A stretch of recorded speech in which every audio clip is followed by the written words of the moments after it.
La más hermosa, la más linda santiaguera en esta nueva producción musical, Neida Inostroza.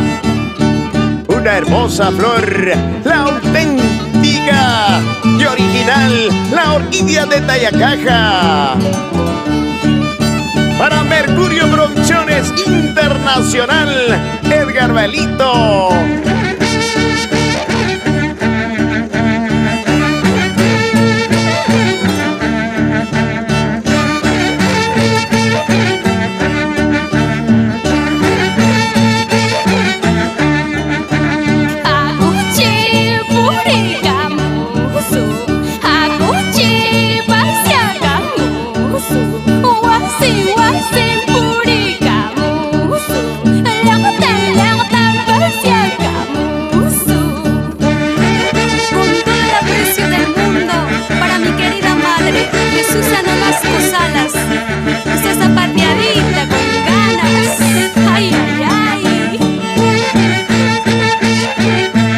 Zapateamos.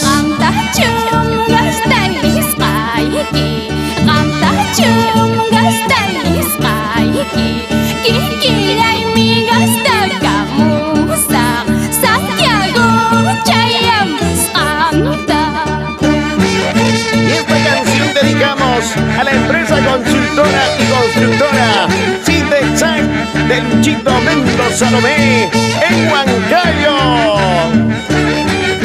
Y pasa la cervecita, hay que celebrar.